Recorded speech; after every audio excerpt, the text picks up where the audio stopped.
ವೀಕ್ಷಕರಿಗೆಲ್ಲ ಗೊತ್ತಿರ್ಬೋದು ಸೀಬೆ ಕೃಷಿಯಲ್ಲಿ ಇತ್ತೀಚೆಗೆ ಸುಮಾರು ವೆರೈಟಿಗಳು ಬರ್ತಾ ಇರುತ್ತೆ, ವಿವಿಧ ತಳಿಗಳು. ಅದರಲ್ಲಿ ಈಗ ಜಪಾನ್ ರೆಡ್ ಅಂತ ಮಹಿಳೆಯರೇ ಸೇರಿ ಮಾಡ್ತಕ್ಕಂಥ ಕೃಷಿ. ಈ ಕೃಷಿನಲ್ಲಿ ಅವರ ಅನುಭವಗಳು ಮತ್ತು ಇನ್ನೊಂದು ಕೆಲವು ವಿಚಾರಗಳಿರ್ತವೆ, ನಿಮಗೆ ತುಂಬ ಇಂಟ್ರೆಸ್ಟಿಂಗ್ ಆಗಿರುತ್ತೆ. ಮತ್ತಷ್ಟು ಮಾಹಿತಿಗಳನ್ನು ಅವ್ರ ಹತ್ರ ಕೇಳೋಣ. ಅಮ್ಮ ನಮಸ್ಕಾರ. ನಮಸ್ಕಾರ. ಅಮ್ಮ ನಿಮ್ಮ ಹೆಸರು ಮತ್ತು ಈ ಊರ ಹೆಸರು ಹೇಳ್ತೀರ? ಯಾವುದು? ಹೂವಸ್ನಳ್ಳಿ ಕೃಷ್ಣಮ್ಮ ಅಂತ. ನಿಮ್ಮ ಹೆಸರು ಕೃಷ್ಣಮ್ಮ ಅಂತ. ಅಮ್ಮ ಇವಾಗ ಈ ವೆರೈಟಿ ಅಂದರೆ ನಾವು ರೋಡ್ ಸೈಡಲ್ಲಿ ಹಿಂಗೆ ಹೋಗ್ತಾ ಇದ್ದೀವಿ ಹೊಸ ರೈತನ ಹುಡ್ಕೋಣ ಅಂತ. ನೀವು ರೋಡ್ ಸೈಡಲ್ಲಿ ಮಾರ್ತಾ ಇದ್ದು ನೋಡಿ ತುಂಬ ಖುಷಿ ಆಯಿತು. ಈಗ ನಿಮ್ಮ ತೋಟದಲ್ಲಿ ಮಾಡಿರ್ತಕ್ಕಂಥದ್ದು ಈ ವೆರೈಟಿ ಯಾವುದು ಮತ್ತು ಇದು ಎಷ್ಟು ಬೈಲಲ್ಲಿ ಮಾಡಿದ್ರಮ್ಮ? ಇದು ನಾವು ಒಂದು 3/4 ಎಕರೆ ಹಾಕಿದ್ದೀರಿ. ಇದು ಜಪಾನ್ ರೆಡ್ ಅಂತಾರ. ಎಷ್ಟು 3/4 ಎಕರೆಯಲ್ಲಿ ಎಷ್ಟು ಗಿಡ ನಾಟಿ ಮಾಡಿದ್ರಮ್ಮ? ಇದು 400 ಗಿಡ.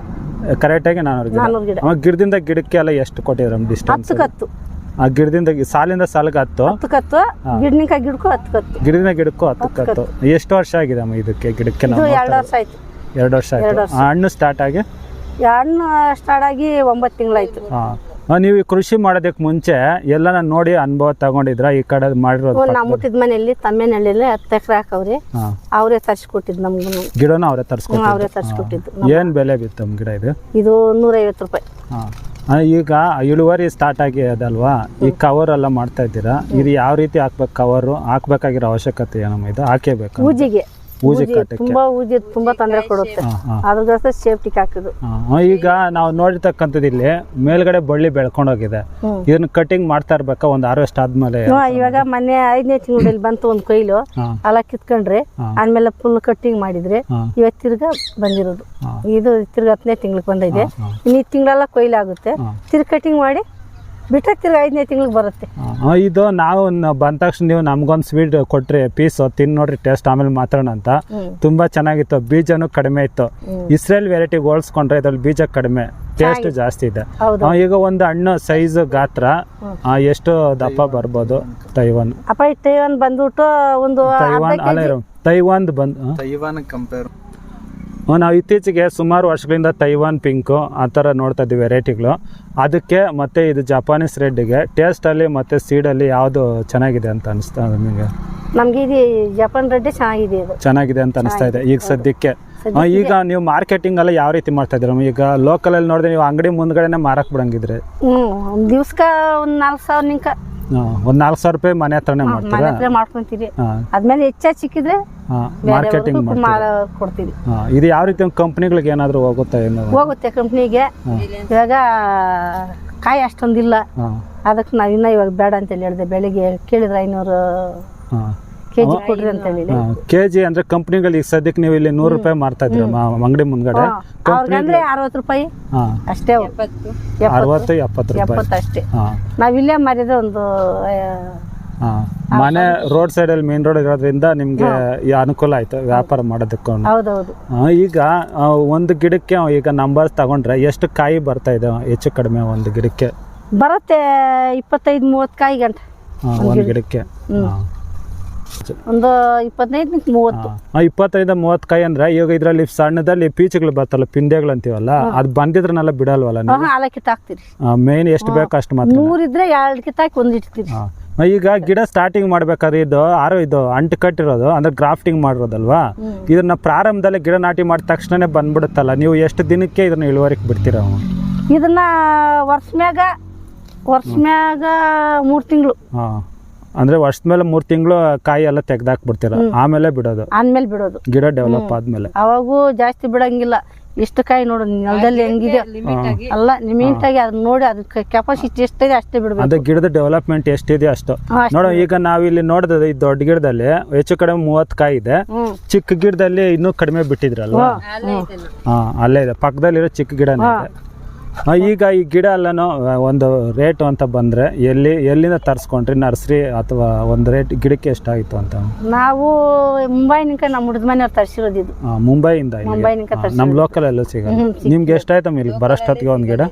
ಇಲ್ಲಿ ಬರೋ ಒಳಗಾಗಿ ಒಂದು ಗಿಡ 150 ಅಂದ್ರೆ ಆಗಿರ್ತೈತೆ, ಒಂದು 200 ರೂಪಾಯಿ ಬಿದ್ದಿರುತ್ತೆ.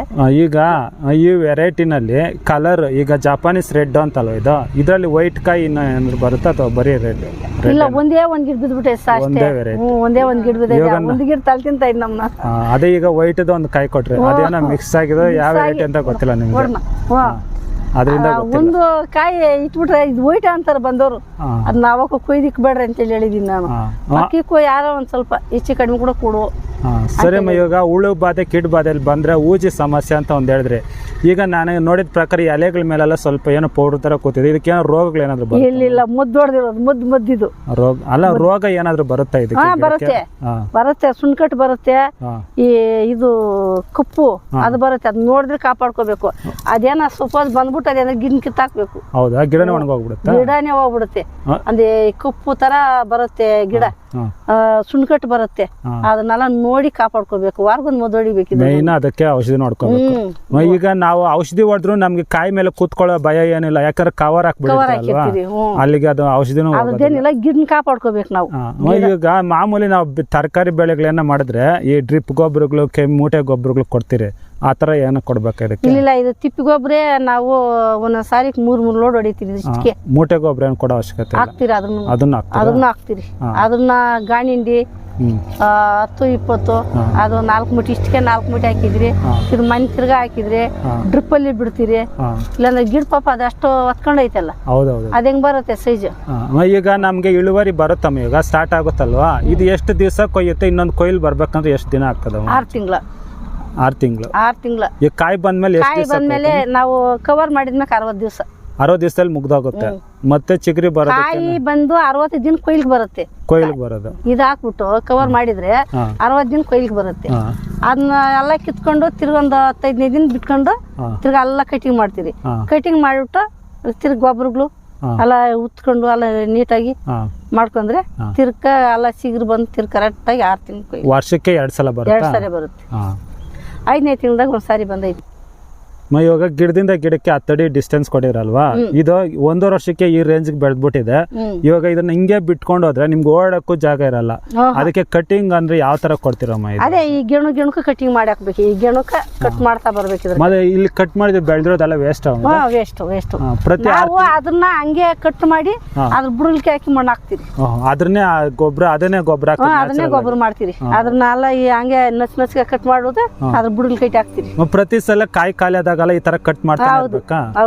ಇಲ್ಲಿ ಕಟ್ ಮಾಡ್ತಿರಲ್ವಾ, ಮತ್ತೆ ಇಲ್ಲೇನೆ ಕಾಯಿ ಬರೋದಾ? ಇದು ಅಲ್ಲೇ ಕಾಯಿ ಬರೋದು. ಅಂದ್ರೆ ಇಷ್ಟರಲ್ಲೇ ಗಿಡನ ಇಷ್ಟರಲ್ಲೇ ಇಟ್ಕೊಂಡಿರ್ತಾರ, ಹೈಟ್ ಬಿಡೋದಿಲ್ಲ. ಇದು ಒಳ್ಳೆ ಐಡಿಯಾ. ಹೈಟ್ ಬಿಟ್ರೆ ಅಷ್ಟು ಇದು ಬರಲ್ಲ. ಇದು ಇನ್ನ ನಾನು ನೋಡ್ದಂಗೆ ಇದ್ರಲ್ಲಿ ಸಿಂಗಲ್ ವೈರ್ ಹಾಕಿದ್ದೀರಾ. ನೀರ್ ಇಷ್ಟೇ ಸಾಕಾಗ್ತದ ಹೆಂಗಮ್ಮ? ಇಷ್ಟಕ್ಕೆ ಸಾಕು. ಇನ್ ಜಾಸ್ತಿ ಬಿಟ್ರೆ ಗಜ್ಜಿ ಬರುತ್ತೆ ಕಾಯಿಗೆ. ತೇವಾಂಶ ಜಾಸ್ತಿ ಬಂದ್ರೆ ಗಜ್ಜಿ ಬರುತ್ತೆ. ಎಷ್ಟು ದಿವಸಕ್ಕೆ ಒಂದ್ಸಲ ಬಿಡ್ತೀರಾ? ನಾವು 4 ದಿವಸಕ್ಕೆ ಒಂದ್ಸಾರಿ ಬಿಟ್ಕೊಂತೀವಿ. ಅಂದ್ರೆ ಇದ್ರಲ್ಲಿ ಡ್ರಿಪ್ ಅಲ್ಲಿ ಅಂದ್ರೆ ಖಾಲಿ ಪ್ಲೇನ್ ಲ್ಯಾಟ್ರಲ್ಗೆ ಒಂದು ಮೈಕ್ರೋ ಟ್ಯೂಬ್ ಚುಚ್ಚಿ ಅದ್ರಲ್ಲಿ ನೀರು ಬಿಡ್ತಾ ಇದ್ದೀರಿ. ಗೊಬ್ಬರ ಎಲ್ಲ ಬೇಕಾದ್ರೆ ಅದರಲ್ಲೇ ಬಿಟ್ಕೊಂತೀವಿ. ಅದು ತೂಮಗಳು ಹಾಕಿ ಆಮೇಲೆ ಕವರ್ ಕಟ್ಟಬೇಕು. ಇವಾಗ ನಾನು ಸುಮಾರು ತೋಟದಲ್ಲಿ ನೋಡಿದ್ದೀನಿ ವಿಡಿಯೋ ಮಾಡಿದಾಗ, ಇದು ಪ್ಲಾಸ್ಟಿಕ್ ಅಲ್ಲೂ ಬರುತ್ತೆ. ಪ್ಲಾಸ್ಟಿಕ್ ಅಲ್ಲಿ ಬರುತ್ತೆ. ನೀವು ಪೇಪರ್ದು ಹಾಕಿದ್ದೀರಾ. ಇದು ಖರ್ಚು ಎಷ್ಟು ಬರುತ್ತೆ 1 ಎಕರೆನಲ್ಲಿ ಮಾಡ್ಬೇಕಂದ್ರೆ? 3/4 ಎಕರೆಯಲ್ಲಿ ಮಾಡ್ಬೇಕು. 3/4 ಎಕರೆಗೆ 30,000 ಬಂದೈತಿ. ಬರೀ ಪೇಪರ್ ಮಾತ್ರ ಒಂದ್ ಸಲಕ್ಕೆ? ಒಂದು ಆಳ್ ಕೂಲಿ 400 ರೂಪಾಯಿ ಒಂದ್ ಹೆಂಗಸ್ಕ. ಒಂದು ದಿವ್ಸಕ್ಕೆ ಒಂದ್ ಸಾಲ ಆಗ್ತಾಳೆ ಅಷ್ಟೇ. ಒಂದ್ ಸಾಲ ಅಷ್ಟೇ. 30,000 ರೂಪಾಯಿ ಖರ್ಚು ಬಂದಿದೆ. ಅದನ್ನು ಖರ್ಚು ಜಾಸ್ತಿನೇ ಇದೆ. ಅಲ್ಲ, ಪೇಪರ್ಗೆ 30,000 ಅಂದ್ರೆ ಅವ್ರು ಹಾಕಿರೋದಕ್ಕೆ ಎಷ್ಟಾಗಿರ್ತೈತಿ? ಎಷ್ಟಾಗಿದೆ? ಒಂದು 10,000. 10,000 ಮ್ಯಾಗ ಬರುತ್ತೆ. ಇವಾಗ ಒಂದ್ಸಲ ಯೂಸ್ ಮಾಡಿದ್ಮೇಲೆ ಪೇಪರ್ ಅಷ್ಟೇ ಅಲ್ವಾ ತಿರ್ಗಾ ಮತ್ತೆ ಯೂಸ್ ಇದಾಗೋದಿಲ್ಲ. ಇನ್ನೊಂದು ಪೂಮು ಮತ್ತೆ ಇದೈತಲ್ಲ ಅದಾಗುತ್ತೆ. ಟ್ರಿಪ್ ಹಾಕ್ಬೋದು. ಆ ಕವರು ಪೂಮ್ ಮಾತ್ರ ಒಂದೇ ಟ್ರಿಪ್ ಆಗೋದು. ಅದು 2 ಟ್ರಿಪ್ ಹಾಕ್ಬೋದು. ಆದ್ರೆ ಅದಿನ್ನೂ ಲೇಟ್ ಆಗುತ್ತೆ ಕೆಲಸ. ಪೂಮ್ ಹಾಕ್ಬೇಕು, ಅದರಿಂದ ಕವರ್ ಕಟ್ಕೊಂಡು. ಅಂದ್ರೆ ಪೂಮ್ ಅಂದ್ರೆ ಸಾಫ್ಟ್ ಆಗಿ ಇರುತ್ತಲ್ಲ ಪ್ಲಾಸ್ಟಿಕ್ ಅಲ್ಲಿ ಒಂದು ಅದಾಕೋ ಉದ್ದೇಶ ನಾವು ಅದು ಏನೋ ಹಾಕಿದ್ರಿ. ಫಸ್ಟ್ ಬೆಳಗ್ಗೆ ಅದೇ ಹಾಕಿರೋದು ಫುಲ್. ಜಾಸ್ತಿ ಅದು ಒಂದು ಡ್ಯಾಮೇಜ್ ಆಗದಿರ್ತೈತಿ ಅಂತ ಹಾಕಿದ್ರಿ. ಇಲ್ಲ ಅನ್ಬೇಕು ನಮ್ಮ ಅಣ್ಣ ಮಗ ಬಂದು ಬೇಡ, ಅದ್ ಖರ್ಚು ಜಾಸ್ತಿ ಬರುತ್ತೆ, ಇದೇ ಹಾಕ್ರಿ ಅಂದ್ರು. ಇದೇ ಹಾಕಿ. ಈಗ ನೀವು ಫಸ್ಟ್ ಲಾಸ್ಟ್ ಚಿಗ್ರಿಗೆ ಅಂದ್ರೆ ಒಂದ್ ಸಲ ಕಾಯಿ ಬರೋದಿಕ್ಕೆ ಎಷ್ಟು ಕಾಯಿ ತೆಗ್ದಿದ್ರಮ್ಮ ಅಂದಾಜು? ಹೆಚ್ಚು ಕಡಿಮೆ ಹೇಳಕ್ ಆಗುತ್ತಾ? ಒಂದಿಷ್ಟು ಟನ್ ಬಂದಿತ್ತು, ಇಷ್ಟು ಕೆಜಿ ಬಂದಿತ್ತು ಅಂತ? ನಾವ್ ಅದನ್ನೆಲ್ಲ ಇದ್ ಮಾಡ್ಕೊಂಡಿಲ್ಲ. ಇದ್ರ ಮೇಲೆ ಕವರ್ ಕಟ್ಟಿ 2ನೇ ಟ್ರಿಪ್ ಹಾಕ್ಬೋದು. ಇದು ಒಂದೇ ಟ್ರಿಪ್. ಯಾವ್ದೊಂದೇ ಟ್ರಿಪ್ ಕಾಯಿ ಕಿತ್ತ ಹಾಕಿ ಆಮೇಲೆ ಅದ್ ಹಾಕೋದು ಒಳಗಡೆ. ಇದ್ ಹಾಕ್ಬಿಟ್ಟು ಅದ್ ಹಾಕ್ಬೇಕು. ಅದು ಅದ್ ಹಾಕ್ರೆ ಇನ್ನೂ ಖರ್ಚು ಇನ್ನೊಂದು 10,000 ಎಕ್ಸ್ಟ್ರಾ ಜಾಸ್ತಿ ಬರುತ್ತೆ ಖರ್ಚು. ಇಲ್ಲ, ಇದೇ ಖರ್ಚು ಜಾಸ್ತಿ. ಅದಕ್ಕನ್ನ ಇದೇ ಖರ್ಚು ಜಾಸ್ತಿ. ಕೆಲಸ ಅಂದ್ರೆ ಇದ್ರಲ್ಲಿ ಊಜಿ ಹೊಡೆಯುತ್ತಲ್ಲ. ಕಾಯಿಗೆ ಇದೇನೆ ಚೆನ್ನಾಗಿರುತ್ತೆ, ಇದು ಚೆನ್ನಾಗಿರುತ್ತೆ. ಲೇಟ್ ಕೆಲಸ. ಹಾಂ ಇವಾಗ ನಿಮ್ಮ ಕೃಷಿನಲ್ಲಿ ಅಂದರೆ ನಿಮ್ಮ ಅನುಭವದಲ್ಲಿ ತವ್ರ ಮನೆ ಕಡೆ ಹಾಕಿದ್ರು ಅಂತ ಹೇಳಿದ್ರೆ ಅಲ್ಲಿ ಹೇಗಿದೆ ಅಮ್ಮ? ಅವ್ರ ಕೃಷಿ ಕೈ ಹಿಡಿದು ಅವ್ರು ಎಷ್ಟು ವರ್ಷದ ಹಿಂದ್ಗಡೆ ಹಾಕಿದ್ರು? ಅವರು ಅಲ್ಲ, ನಾವು ಒಂದ್ಸರಿ ಒಂದ್ ತಿಂಗಳು ಒಂದೇ ಸಲ ತಗೊಂಡ್ ಹೌದೌದು, ಒಂದ್ ತಿಂಗಳ ಮುಂದೆ ಅವರು ಒಂದ್ ತಿಂಗಳಿಂದ ನಾವು. ಸರಿ ಅಮ್ಮ, ಈಗ ಸದ್ಯಕ್ಕೆ ನೀವು ಮಾಡಿರೋ ಖರ್ಚಿಗೆ 1-2 ಕೊಯ್ಲಲ್ಲಿ ಬಂದಿದೆಯಮ್ಮ ಇದು, ಅಥವಾ ಇನ್ನೂ ಏನಾದ್ರು ಬರ್ಬೇಕಾ? ಯಾಕಂದ್ರೆ ಖರ್ಚುಗಳೆಲ್ಲ ವಿಪರೀತ ಇಲ್ಲ ಬಂದಿದೆ ಸರ್, ಸುಳ್ಳೆಲ್ಲ ಹೇಳ್ಕೊಳಕ್ಕಾಗಲ್ಲ, ಬಂದಿದೆ. ಅದ್ರದ್ದೇನಿದೆ ನಮ್ಗೆ ಗೌರ್ಮೆಂಟ್ ಸ್ವಲ್ಪ ಗಿಡಕ್ಕೆ ಸಬ್ಸಿಡಿ ಅನ್ಕೊಳ್ತಾರೆ. ಸಬ್ಸಿಡಿ ಕೊಟ್ರು ಸರ್. ಈಗ ಚೇಪೆ ಕೃಷಿ ಅಂದ ತಕ್ಷಣ, ಸೀಬೆ ಕೃಷಿ ಅಂದ ತಕ್ಷಣ ಇಲ್ಲ ಅದ್ರಲ್ಲಿ ಪೂರ ಲಾಸು ಹಂಗೆ ಹಿಂಗೆ ಅಂತಾರೆ ಕೆಲವರು ಕಮೆಂಟ್ಗಳಲ್ಲಿ. ನಿಮ್ಮ ಅನುಭವದಲ್ಲಿ ಏನು ಲಾಸ್ ಆಗುತ್ತಾ ಅದ್ರಲ್ಲಿ? ಪರವಾಗಿಲ್ಲ ಅನ್ಸುತ್ತಾ? ಸೊ ಇದು ಇನ್ನೂ ಮುಂದಕ್ಕೆ ನಿಮಗೆ ಕೈ ಹಿಡಿಲ್ಲ, ಇನ್ನೂ ಬೆಳೆ ಚೆನ್ನಾಗಿ ಬರಲಿ ಅಂತ ಹೇಳ್ಕೊಂತ ನಮ್ಮ ಕೃಷಿ ಕಡೆ, ನಮ್ಮ ವೀಕ್ಷಕರಿಂದ, ನಮ್ಮ ಚಾನಲ್ ನೋಡ್ತಾ ಇರ್ತಾರಲ್ಲ ಅವ್ರ ಕಡೆಯಿಂದ ಮತ್ತು ನಮ್ಮ ಕಡೆಯಿಂದ ನಿಮಗೆ ಶುಭ ಹಾರೈಸ್ತೇವೆ. ನಮಸ್ಕಾರ. ನಮಸ್ಕಾರ ಸರ್.